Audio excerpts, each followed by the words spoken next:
Bert Hellinger. O nome talvez soe familiar, né? Provavelmente por causa daquela terapia que virou um fenômeno global, a constelação familiar. Mas quem foi o homem por trás do método? A história dele é uma jornada, olha, surpreendente, cheia de reviravoltas e muitas, mas muitas contradições. É que para entender a obra, a gente precisa primeiro tentar entender o homem. E a identidade de Bert Hellinger é como um quebra-cabeça, sabe? Com peças que, à primeira vista, parecem que não se encaixam de jeito nenhum. A primeira peça desse quebra-cabeça é a fé. Por 25 anos, Hellinger foi padre. E não só padre, missionário católico. Foi uma vida inteira dedicada a Deus, que formou a base de tudo o que ele viria a pensar depois. Só que esse caminho para o sacerdócio foi interrompido da forma mais brutal possível. Antes de vestir a batina, Hellinger foi forçado a vestir outro uniforme.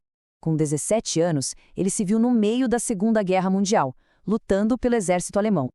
E aí, por fim, a identidade que o deixou mundialmente famoso: o terapeuta. O homem que conseguiu unir todas essas experiências de vida para criar um método que, nossa, tocaria a vida de milhões de pessoas. Padre, soldado, terapeuta. 3 mundos completamente diferentes. Como é que tudo isso se junta numa pessoa só? Para entender essa história, a gente precisa começar pelo fogo. A juventude de Hellinger foi moldada, forjada mesmo, em um dos períodos mais sombrios da história, a ascensão do Terceiro Reich na Alemanha. Essa linha do tempo mostra bem como a vida dele foi uma consequência direta da história. Pensa só, ele nasce um pouco antes da ascensão de Hitler. O sonho de ser padre foi esmagado pelo regime. E com só 17 anos, a sala de aula foi trocada pelo campo de batalha e logo depois por um campo de prisioneiros de guerra. E o mais impressionante é que, mesmo tão jovem, ele já mostrava uma certa resistência. A fé dele o colocou em conflito direto com a ideologia nazista. Por se recusar a ir aos encontros obrigatórios da juventude hitlerista, a Gestapo, a polícia secreta nazista, o classificou como um inimigo presumido do povo. A lealdade dele claramente não era constado. E essa frase dele, nossa, ela resume tudo. Nas palavras dele mesmo, dá para sentir o peso que a guerra teve. O fim da escola foi o fim da juventude. Uma vida que foi interrompida, moldada pelo conflito e pela perda. Depois que a guerra acabou, Hellinger finalmente conseguiu realizar seu sonho. Foi ordenado padre e enviado como missionário. Mas o destino dele não era uma paróquia tranquila na Alemanha. Era um lugar que ia virar o mundo dele de cabeça para baixo. A África do Sul. Vivendo entre o povo Zulu. 18 anos. Vamos parar um pouco para pensar nesse número. São quase 2 décadas mergulhado numa cultura completamente diferente. E ele não foi só um observador não, hein? Ele aprendeu a língua, dirigiu escolas, participou dos rituais. Ele realmente se tornou parte da comunidade Zulu. E foi essa imersão total que causou uma verdadeira revolução no pensamento dele. Ele viu um contraste gritante. De um lado, a mentalidade europeia, focada em ideais, em regras, na consciência do indivíduo. Do outro, a sabedoria Zulu, onde o foco absoluto é nas pessoas, no respeito profundo pelos ancestrais e na força de pertencer a um grupo. Essa percepção foi a sementinha de tudo que viria depois. E aí veio a pergunta que mudou tudo. Num workshop de dinâmica de grupo, um treinador lançou esse desafio, que era basicamente um eco de tudo que ele tinha aprendido com os Zulus. Hellinger conta que essa pergunta o atingiu como um raio. Foi o que o fez questionar a vida inteira, até mesmo seu lugar na igreja. A resposta para ele estava ficando cada vez mais clara. As pessoas importam mais. Essa crise de consciência o levou a uma decisão, olha, radical. Depois de 25 anos, Hellinger largou a batina. Mas a busca dele por um sentido maior não acabou. Ela só mudou de lugar. Saiu do púlpito da igreja e foi para o labirinto complexo da psicoterapia. E ele mergulhou de cabeça. Essa lista aqui é praticamente um mapa da jornada intelectual dele. Ele não se prendeu a uma teoria só. Ele bebeu de todas as fontes importantes do século XX, da psicanálise de Freud à terapia primal, da Gestalt, análise transacional, chegando até a terapia familiar de Virginia Satir. Hellinger não era um seguidor, sabe? Ele era um sintetizador, um cara que buscava conectar os pontos.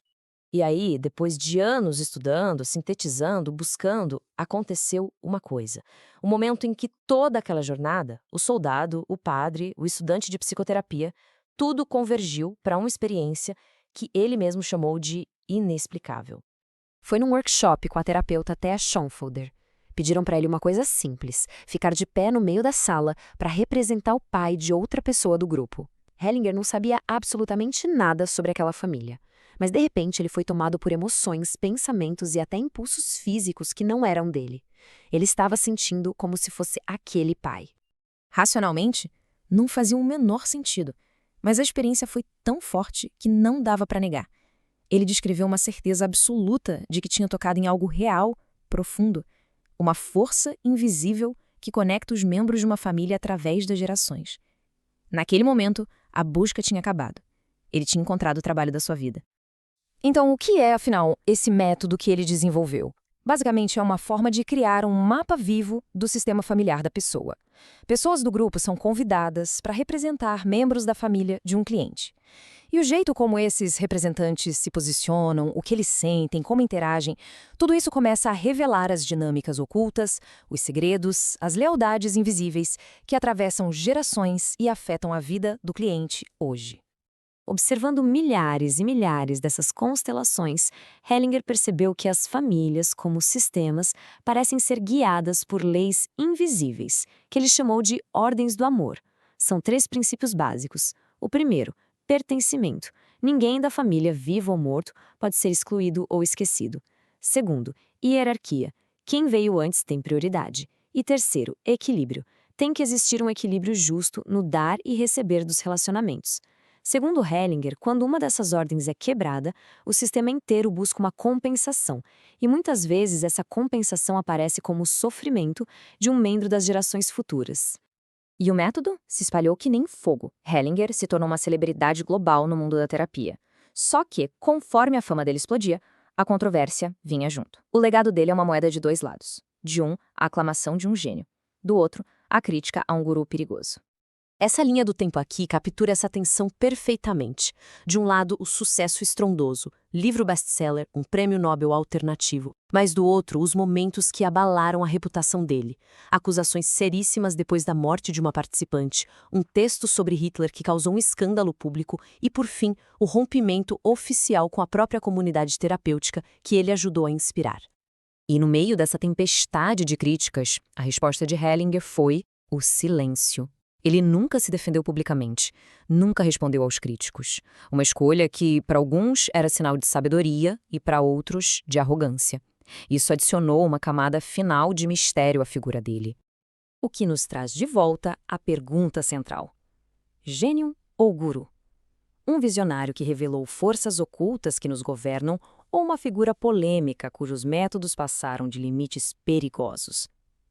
A resposta talvez não seja tão simples. Mas a jornada dele nos deixa com uma reflexão final. O que define um legado? São as descobertas revolucionárias, a busca de uma vida inteira por respostas ou as controvérsias que essa busca acabou gerando? A história de Bert Hellinger nos desafia a decidir.